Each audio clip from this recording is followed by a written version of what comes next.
It's a pleasure and a privilege for me to be speaking with Harinderjit Singh, who's a veteran auditor from PwC in India. He was the head of the National Technical Function and Regulatory in the firm before he retired in March 2022. He was also the past chairman of the Auditing Assurance Standard Board of the Institute of Chartered Accountants of India. It's a great pleasure for me to be talking to Harinderjit Singh on matters relating to audit. Welcome, Harinder. Thank you very much, Balaji. Thank you very much, Balaji. It's my pleasure to be with you. Thanks. I'll get to the topic straight away. Where do you see audit going ahead in future? Because today there is a lot of skepticism on audit. When auditors are supposed to be skeptical, actually the public are becoming more skeptical about the auditors, and so are the regulators. So where do you see audit going forward in future? To understand where the audit is going for in future, we also have to understand what are the signals, strong signals, the users of financial information and the annual reports are sending to us. That means the auditors. First is that the users want to see information which is beyond financial information. For example, they want to see the discussion on long-term viability of the company. They also want to have a greater emphasis on the risk associated with the company. The second is that they don't want the auditors to just address the shareholders. It is important that the auditors understand the needs of the wider stakeholders like the regulators, vendors, employees, and address those in their financial reports. And the third trend which we are looking very strongly is talking beyond the financial statements, which brings in the non-GAAP measures and also reporting on sustainability. These are very strong trends. Of course, technology is reshaping the audit, and finally that they want consistently high quality audit to be done by the auditors. Now, putting all this together, how does the profession address these distinct trends? One is that the traditional audit needs to be replaced by continuous audit. So there is so much information available on a real-time basis about the company. It is no more, people are not looking for at the financial year end or cut off the audit to be done at that time. So real-time information is needed by the various stakeholders, and therefore our profession has to address on how to do the audit on a real-time basis. Second is that the way I see the audit going, it will provide a greater assurance rather than a reasonable assurance, which means it will include more coverage as far as the financial information is concerned. There would also be some reporting on the forensic aspect and the IT security aspect in the auditor. But all this cannot be achieved unless the audit itself is transformed. And for transformation, I mean is there has to be a blend of the technology and the people. This blend is very important to deliver a high quality, efficient, effective and insightful audit. And how do we achieve this blend is, one is to adopt to the changes in technology, more and more coverage, and which will support judgment. But I am of a strong belief that the judgment will still be remaining with the auditors, and all these technological tools will only support the auditor in the judgment. And second, the most important part of this is the talent management. What I mean by talent management is upskilling and attracting best and brightest workforce which has the skills such as the critical thinking and judgment, financial skills, digital skills, and communication and this will all be achieved through continuous learning and development training programs. Yeah. So, having a lot of points which you made, I'm actually personally very happy because we at True and Fair are building our quality policies, audit methodology, etc. And many of the points which you have raised are being considered by us very, very actively in our policies. For example, when you are talking about stakeholders looking at more information being presented to them, like risks, etc., we are actually thinking of introducing the concept of a speaking audit report, which will actually describe to the public what the auditor actually performed in terms of risks. See, today key audit matters is there, but it's very limited, and we believe it has been highly templarized. And therefore, we are trying to come up with a model of giving a speaking audit report as an annexure to the main report, which will describe the audit performance, which will inform the readers as to the risks the entity is facing. We are planning to launch a training curriculum for chartered accountants, which will give them simulated situations on real life case studies in various scenarios as to how they need to perform. That can be a starting point for them to get into any large audit firm to pursue a career in auditing. We are also planning to come up with a technology audit, documentation technology, which will force a thinking audit, not just an inking audit. So a lot of points which you said, we are trying to already inculcate in control. That I feel very reassured with your statements. Thank you so much. Good to hear that. Thank you. My second question, Harinder, as extension from the first one is, whilst we talk about the future of audit, today the regulatory scrutiny has increased. And auditors are suddenly saying that this sort of an oversight has not been there before, not just in India, world over itself. So what should the auditors doing today to address this issue of the regulatory oversight? How do they meet the regulators' expectations? So Balaji, before we get to how we address it, we have to understand where is this expectation coming from and why this expectation is high or higher than the past from the auditors. There are certain events which have happened in this country, and I'm talking about corporate failures in last more than 10 years in practically every sector of the economy, which has caused and these are public interest company, which has caused a expectation gap between what the auditor does and what the regulators expect. So the happenings of the past have widened this gap. The second part I would say is that because of these happenings, there has been a sudden increase in laws and regulations and the regulators which the auditors have to deal with. And here I would like to make a comment that and some of them have overlapping jurisdictions and they are still evolving. So which is a big challenge for both the regulator and the auditor. And I would like to also comment that there is a strong case for a common regulator or a better coordination among the regulators. The third point I would like to make here is that NAFRA, through its audit quality reports, has made it known to the auditors what they expect from the auditors or the audit firm. For example, the various reports which have been issued talk about compliance of standards of auditing and laws and regulations. They have talked about quality, what is the expectation of quality, what is the role of a signing partner, what is the role of a support partner, what is the role of the quality review partner, how the auditors should ensure independence, what are the boundaries on non-audit services, what is the documentation, strong documentation the auditors require, the going concern, the skepticism part, the professional misconduct part, and also how to deal with fraud. So what it does is, these reports and these events puts down it documents actually in a way the expectation from the auditors.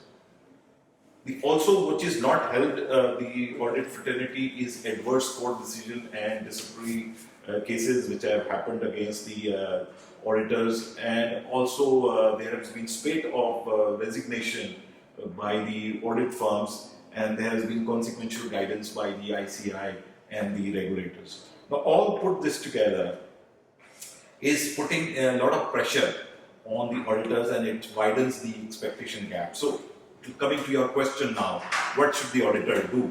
Obviously, the auditor has to take care of all those things which I have just talked about, which in a way documents the expectation of the regulator, and has to improve the compliance of laws and regulations and quality by transforming its audit, which I spoke earlier, and also communicate better with the stakeholders. The second point I would like to make here is the updating of the professional standards and laws and regulation to reflect the changing business models and environment. Unfortunately, what has happened is the world has moved on, the standard setters have not moved in the same pace, and that is also causing this mistrust and the gap on that. And the finally I would like to make is that there should be a continuous and constructive dialogue among the shareholders, stakeholders, explaining where the auditors explain the objectives and limitation of audit. That means it's not a guarantee for future liability, endorsed policy decision of the company, and there are certain things which are the responsibility of the management. We have to continue speaking about that, because after all, the auditors are not writing the books. Yeah. So, Harinder, in a nutshell, what I gather here is that rather than complaining and getting upset with the review reports that are coming out of the auditors, I think auditors should be reading those reports carefully and trying to see what best they can improve from those reports and implement in their practice to ensure that those defects don't appear in those audits. So rather than complaining, just comply. Absolutely, and that increases the performance gap at least. Yeah. Related to that also is the expected gap on fraud. So that's a topic which will never cease to end. But what are your thoughts on fraud? What is the auditor's role on fraud? So it's very clear that reporting of fraud has to be done in one form or the other in the auditor's report, whether the CARO requires it or the auditing standard requires it. So there is no escape from them as far as the auditor is concerned. The point here is that the stakeholders, we need to educate the stakeholders. I've already spoken about of what our role is in terms of complying with the professional standards, and therefore limited to that. And fraud is conducted, and the professional examination is done on a test check basis. And right now, the auditors don't have the wherewithal, of procedures if the evidence is designed to conceal, or there is forgery, or there is a misrepresentation, and how the evidence which the auditor sees is persuasive rather than conclusive. But having said that, the time has also come that we need to tweak our professional standards and take more responsibility and accountability as the auditors. So, for example, we need to introduce technological tools like AI, DA, data analytics, and RPA, etc., into our working and methodology, and also include forensic expert as a normal part of the audit. I think we have to, move away from our traditional thinking about auditors finding fraud, and come closer to what is the expectation of the stakeholders on us finding the fraud. So, I think this needle has to move as far as the auditor is concerned. Very true. I think fraud has to be more conspicuously taken up by the auditors in their audit rather than just complying with the standards of auditing. And that is a message which I am getting consistently from who are speaking. Oh, is it? I think we will definitely include that as a part of our reporting policy. Absolutely. So continuing further, Harinder, we have talked about quality in the general sense, but we have the system of quality control in India. But many firms believe that so long as an audit is done properly, they don't need to separately demonstrate system of quality control, because the audit performance itself demonstrates that somehow the quality control has worked. So how important is SQC to an audit firm? Can it be related only to the performance of the audit, or is it a bigger picture which the firm should be cognizant and aware of? No, so it is bigger picture, and it is at a firm level. If you aspire to consistently issue high quality audits, then there are certain components of quality management systems which have to be complied within your firm. So let me give some examples of what I mean. Let's start with the leadership. The senior people in the firm, the partners of the firm, they have to set the tone for the firm. So when I say when I talk about setting the tone, is there a zero tolerance towards negligence, zero tolerance towards non-compliance of professional standards. That is the tone which has to be set. And if somebody in the firm does not follow this, then there has to be some repercussion, some leadership action on that. So it starts with how the tone has been set by the leadership. The second point I would like to make is the talent management and the HR practices.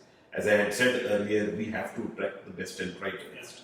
And how do we ensure that the right skills are available to the firm for conducting the audit? So this is again an area of focus and part of the quality management system. The third point I would make here is a culture of consultation. So what I've seen, the successful firms who have very high quality, who have delivered very high quality consistently, have a consultation, a culture of consultation in their firm. So what I mean by that is the consultations relating to complex matters which the firm faces, consultation relating to independence, consultation relating to risk assessment, accounting and auditing, etc. So this consultation culture is a very important part of the quality management. The other point I would like to make is regarding specialists. Today's audit requires a general auditor, if I may say, and specialists. So what I mean by specialists is, for example, IT professionals, right? I don't know how you can give any opinion on internal controls today without knowing the IT environment of the and that is where you need IT specialists. There could be a SAP specialist, there could be Oracle specialist, there could be a PeopleSoft specialist. They have to work with the team, the general auditors, to give an opinion on that. Similarly, specialists on valuations, there could be tax matters, complex tax matters. So we need specialists in our team. And therefore, I am a great proponent of multidisciplinary partnership. This is the reason why we need to have multidisciplinary partnership. The other is, of course, the methodologies on how you consistently take out samples, do balance confirmations. So there should be set methodology which is well communicated to the entire staff on how to do certain aspects of that. How do you do inventory count? How do you do sampling? Those are the things which come through the methodology, so that should be well documented and communicated. Last, I would say, is the monitoring system. That is a very important part of a high quality QMS. And what I mean by monitoring system is, every firm is faced with troublesome practice matters. So there has to be a one place where the complete repository is available to the leadership to take corrective action. Second is that the firm faces a lot of reviews, both internal and external.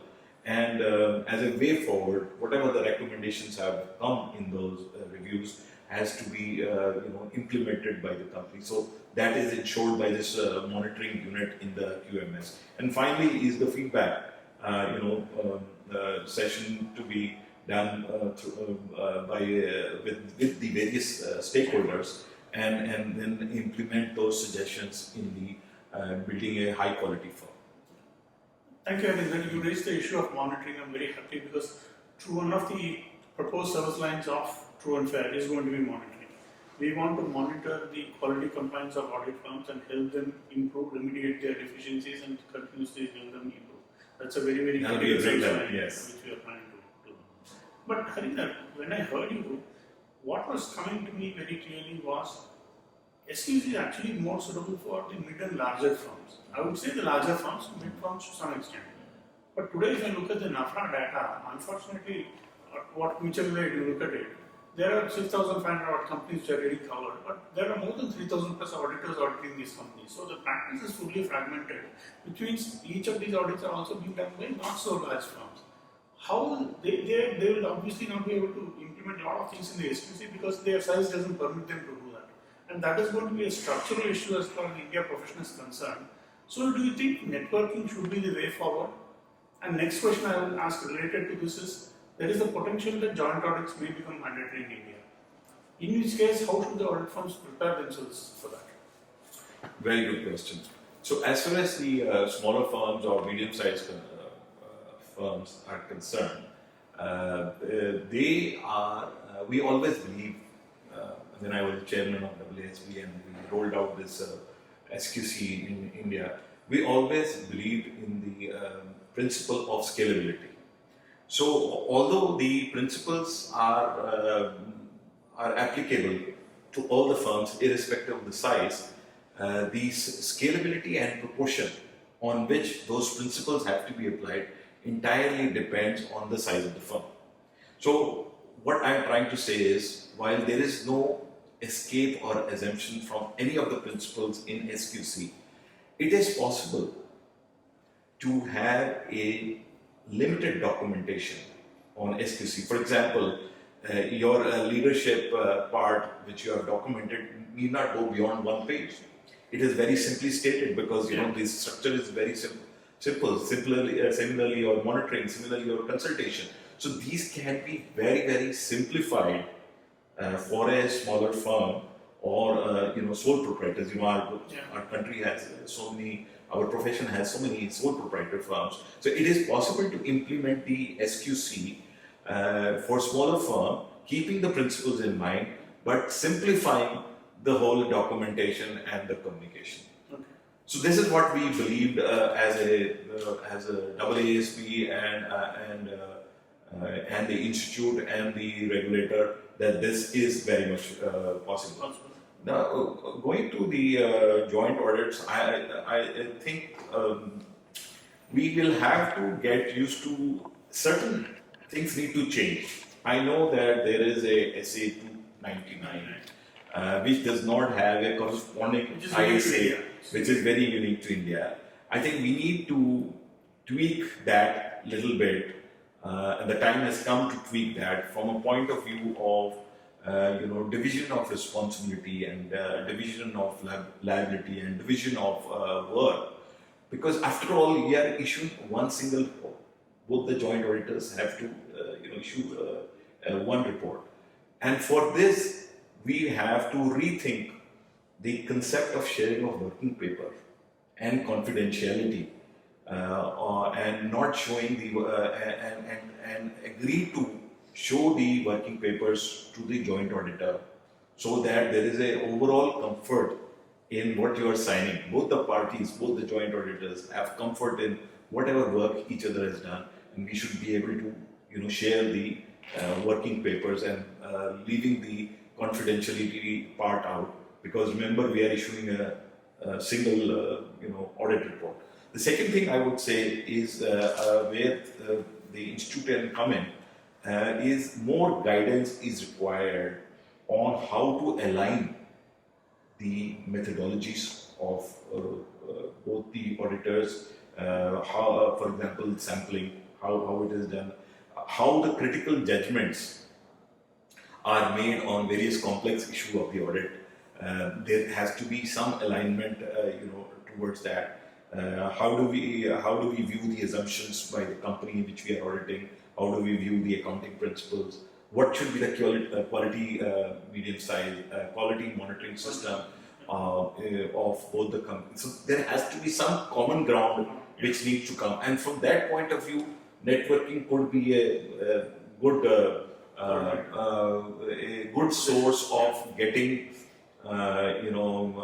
data or documentation on methodologies which smaller firms struggle to get. So these are some changes we need to do in joint audits before we can say that this is before we can apply these principles there. I'm glad that you brought up the point of networking, because True and Fair aims to sort of conceptualize a network to bring together the CA firms so that they can grow in size and scale and be competitive with the joint audit market.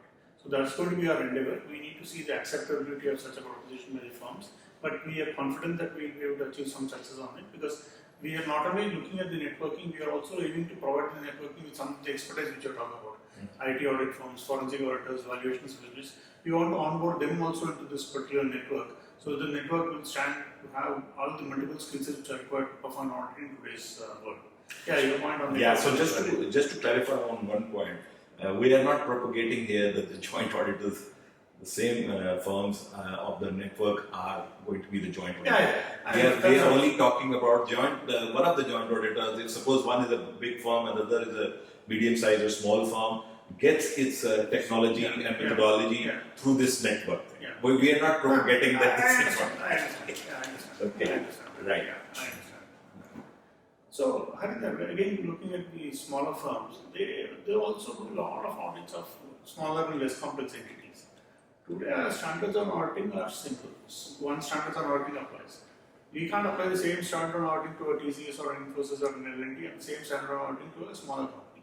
So, again, the question of scalability comes. What are your views on that in terms of how do small audits will perform in standards on auditing? So let me first explain what is the existing position as far as the institute is concerned. We have always felt that an audit is an audit is an audit, which means that if you have to issue a reasonable or a limited opinion, assurance opinion, then you have no escape from the auditing standards. You have to follow that along with the quality management systems, right? And also, as you just said, we believe that standards are set of principles and its application and scalability will depend on the judgment of the auditor based on the risk complexities, type and size associated with the company.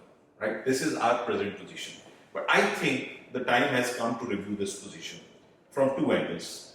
The first one is that there is a crying need to have a flexibility on the scope of the audit and recognizing the smaller businesses and also recognizing that there is very less public interest involved in that, and so there has to be some flexibility in the scope of the thing, and so therefore the auditing standards may be written for small and complex companies, and the time has come on that. The second point which I want to make is that there is an indication from the government, and also NAFRA has started this exercise, that where they are doing away with the audits less than a threshold limit. For example, the tax audit less than 10 crores, you don't need a tax audit done. Similarly, the GST audit is done away with, and so NAFRA is also looking into this matter, and if I look at the major economies, the statutory audit is not mandatory for many companies. It is only for those public interest limited companies for which the thresholds are defined. I think the time has come in India also to have a very serious look on this, and this will also help the ease of doing business, which the government, this present government, is totally committed on. Thank you, Harinder, for those valuable inputs. We will certainly impart a lot of things which you have told into the policies of true and fair as we develop them, and we'll definitely share them with you as a part of the advisory board. We welcome you to the advisory board, and we hope to make a difference in the audit ecosystem. Thank you, Harinder. I wish you all the best in your new venture. Thank you. Thank you.